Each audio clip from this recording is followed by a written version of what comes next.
Eu sei que você sabe, mas existem guerras internas, guerras externas, tempestades internas, tempestades externas.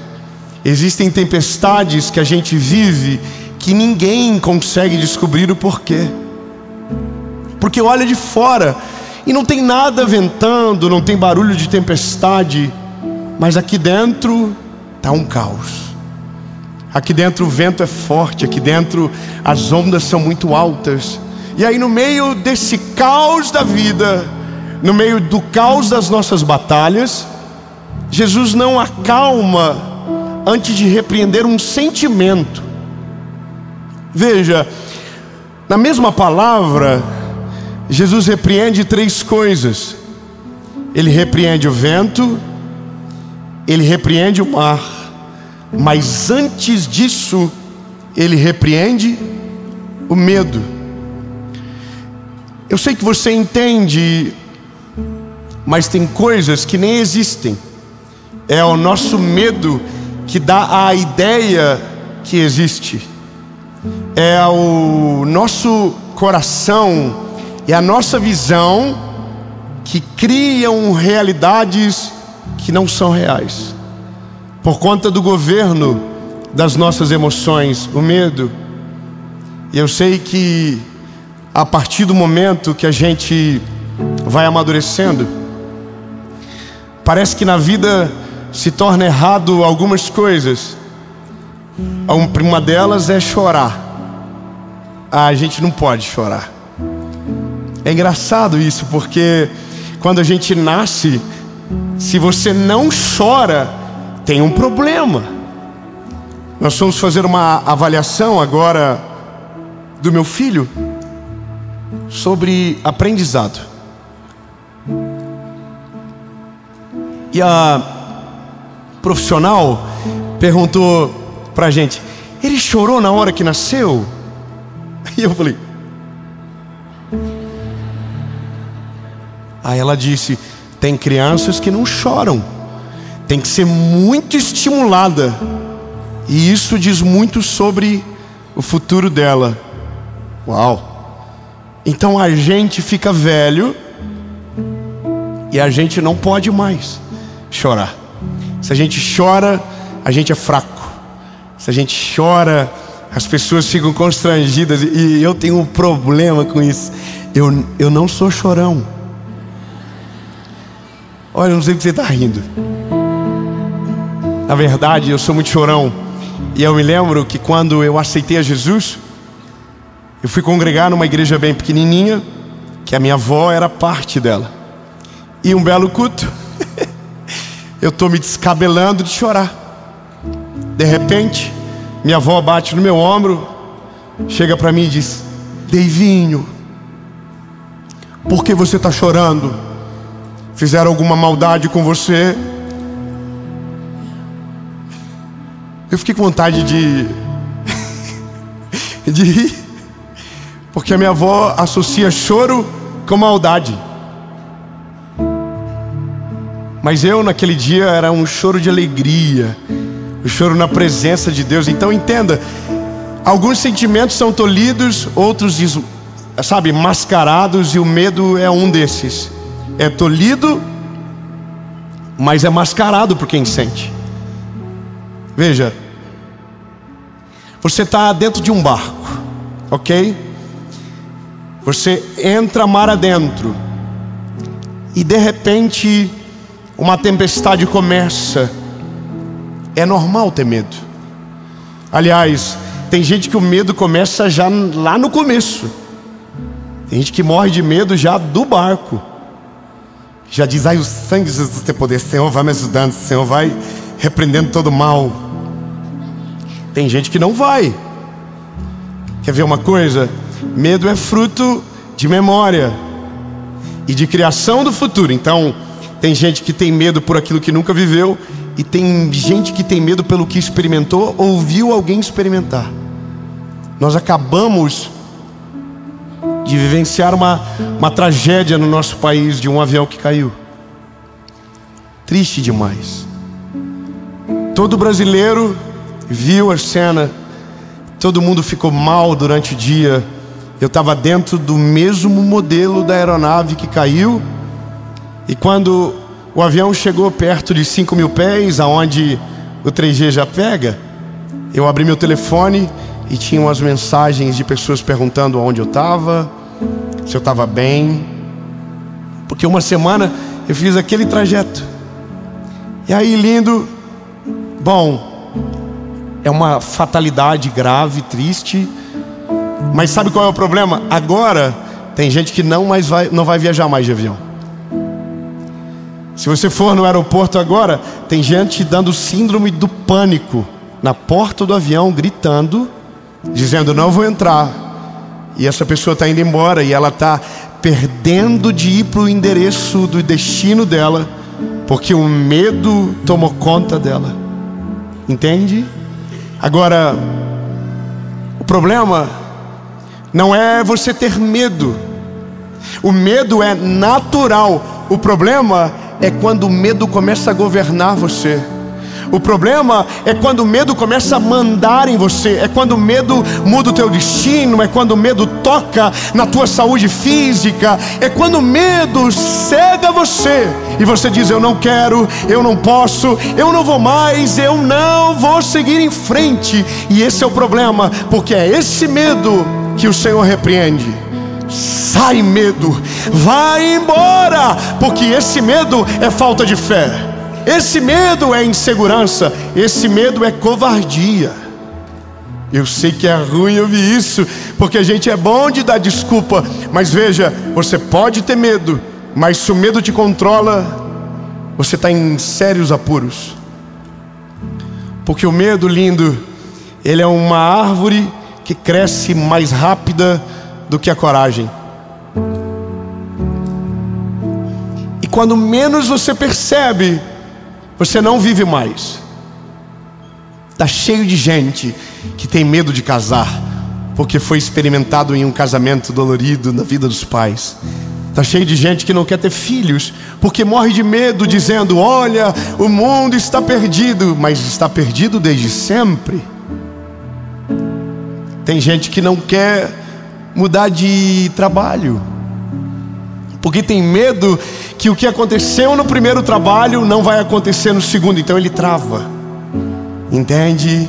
Então, lindo, o medo é o maior paralisador da vida de alguém que serve a Jesus, porque ele começa a ofuscar os nossos olhos. Ele começa a fazer a gente esquecer tudo que viveu de bom, e começamos a valorizar só a crise que gerou o medo. Sabe de uma coisa? O que a gente esquece é que esses homens que estão com Jesus dentro do barco sabiam do começo, do meio e do fim da história de Jesus. Como assim, David? Simples. Jesus disse logo no início: eu vou morrer, ao terceiro dia eu vou ressuscitar.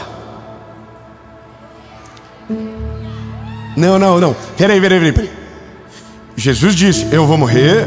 Do começo, irmão. Imagina, você começa a fazer uma amizade com alguém, ele já te avisa: ó, seguinte, vai durar pouco, logo eu vou embora, mas relaxa, ao terceiro dia eu ressuscito. Amém. Aí beleza. Então ele precisa ser Deus para fazer isso, certo? Sim ou não? Pronto. Quando Jesus entra no barco, isso ainda não tinha acontecido. Então, se ainda não aconteceu, significava que não tinha o que fazer. O barco ia ter que ir para o outro lado, porque tem uma palavra, tem uma promessa dele. Ele não mente, ele não se esquece. A Bíblia diz que ele não é homem para que minta, nem filho do homem para que se arrependa. Então tem que acontecer, certo? Mais uma coisa, eles viram Jesus curar.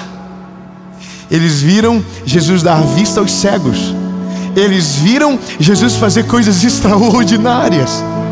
Aleluia. O vinho não tinha, só tinha água. Ele transformou água em vinho. O pão acabou, não tem comida. Ele multiplicou pão e peixe. O cego não vê, ele deu vista aos cegos. O surdo não ouve, ele deu audição àqueles homens. Irmão, todos os milagres eles viram. Mas quando a tempestade despertou neles o medo, eles se desesperaram. Mas olha, Jesus estava na ponta do barco.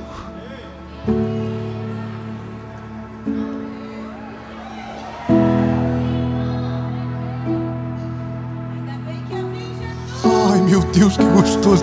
Eu vou te dizer, imagina nós no mar, confusão. Vamos morrer, o céu. O Pedro desesperado, jogando balde d'água no rio. O João de boa. Senhor, se nós morrer. Mas irmão, aqui é a parada mais maravilhosa de tudo. O maior antídoto do medo é saber que Jesus está com a gente. Não, lindo, você não tem noção.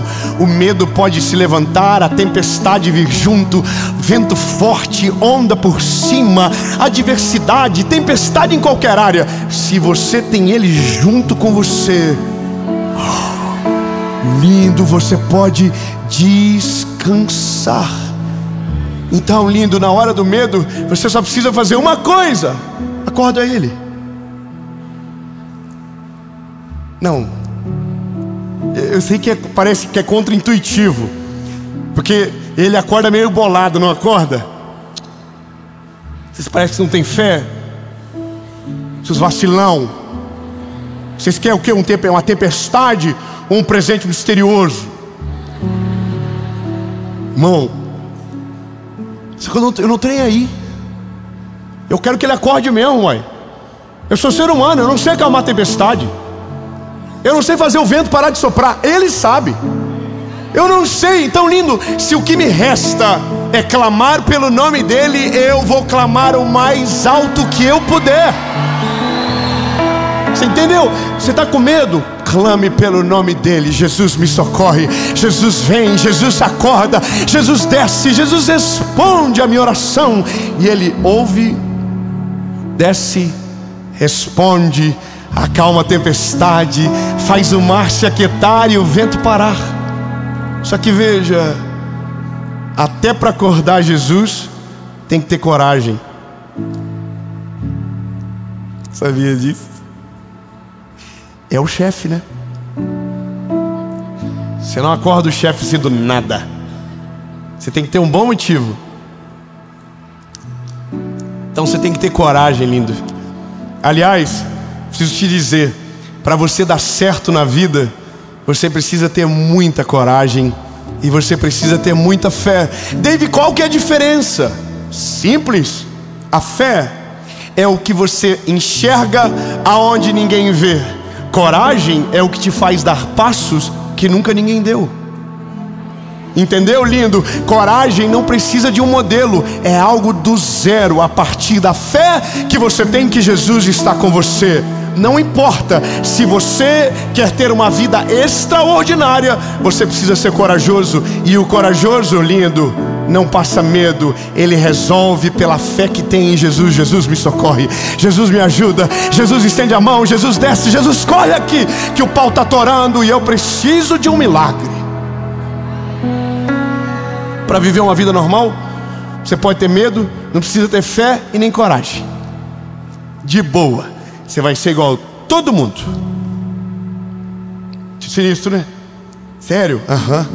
Aí você só vai viver. Vai fazer 10, 20, 30. Quando fazer 30 vai dar um arrependimento, vai falar: Jesus, 30. Demora 30 anos para chegar no 30. Demora 2 para chegar no 40. 1 para chegar no 50. E quando você vê, você já foi. Beijo. Tem alguém com 50 e fala: ai meu Senhor, tem misericórdia. Fez certo, linda, clama por ele. Clama por ele. Só não pode é paralisar. Entende? Clama por ele mesmo. Eu já ouvi errado sobre isso. Alguém dizia: não acorda ele, deixa ele dormir. Como assim, irmão? Eu estou com medo. Eu não sei resolver BO não. Sou fraquinho. Nunca calmei o mar. Não tenho histórico, meu currículo é fraco. Acorda ele logo então. Você entende? Acorda ele. Agora, é que muita gente, ao invés de acordar ele, desmaia. Fala para quem está perto de você: se você desmaiar, é pior.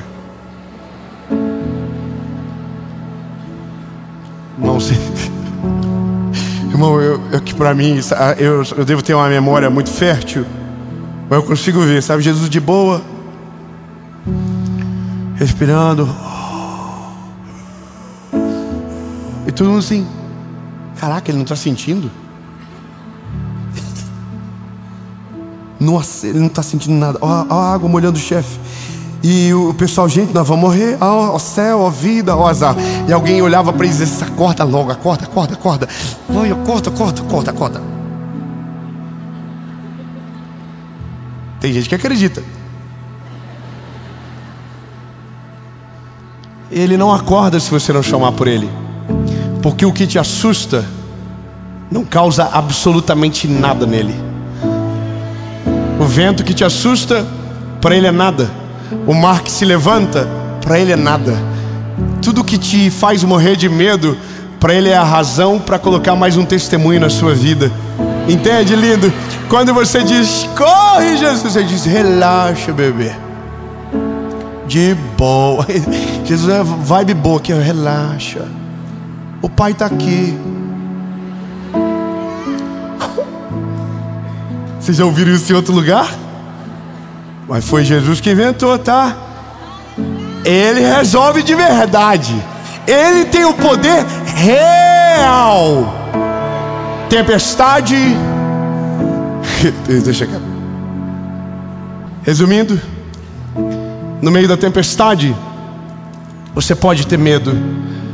No meio do dia difícil, você pode reconhecer que tem medo, mas você não pode pular do barco. Você não pode desistir.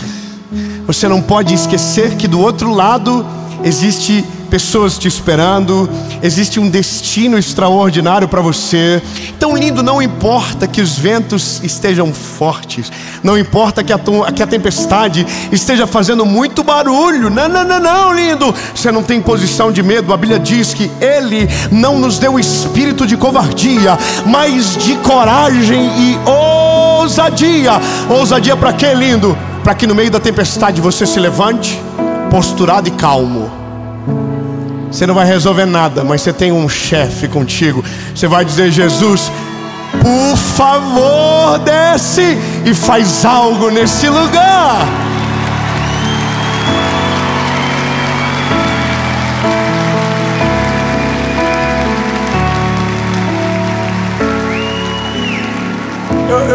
Eu vou falar uma coisa engraçada, mas quando o medroso fica corajoso, o medo fica perdido.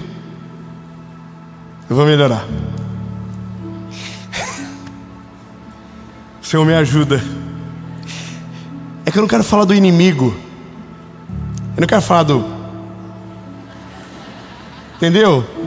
Irmão, eu vou falar, crente corajoso é sinistro. Você não tem noção.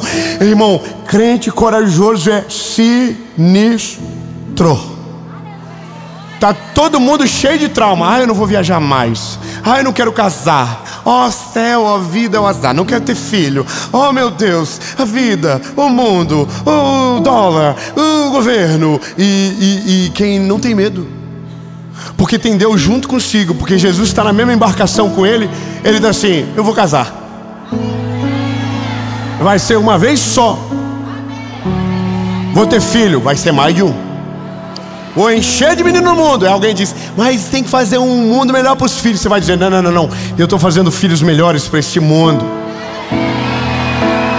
Estão dizendo, o diagnóstico é contrário. Quem tem fé diz: mas eu tenho um Deus que acalma o vento, o mar, a tempestade, e Ele tem o poder para fazer o milagre. Irmão, que delícia. Os céus olham para você e diz: meu garoto, confia em mim, nada paralisa. Ele não se assusta com nada. Então, pode acordar o chefe.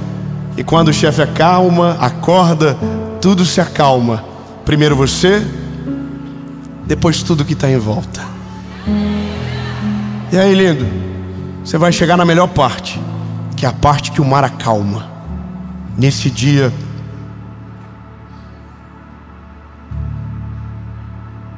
você vai olhar e vai dizer: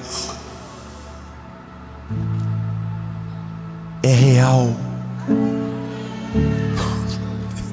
sabe, você, veja, é que tem uma distância, né? O que você crê, o que você ora e o que acontece. Só que você só ora por aquilo que crê, e você só vive por aquilo que ora. Então quando você chega aqui, você vai falar assim: oh, por que eu não vivi isso antes? Eu fui escravo do medo a vida toda. Eu deixei de viver os planos do Senhor na minha vida. Eu não me movia com coragem em direção à vontade de Deus. E agora eu entendo. Ele está conosco. Ele está conosco. E se Ele é por nós, quem será contra nós? Ninguém.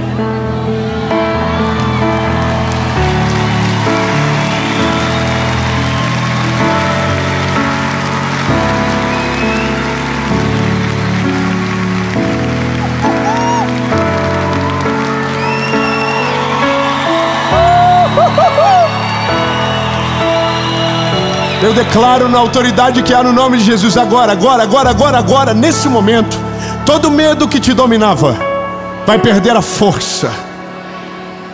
Sim, em nome de Jesus. Não mais medo, não mais desistência.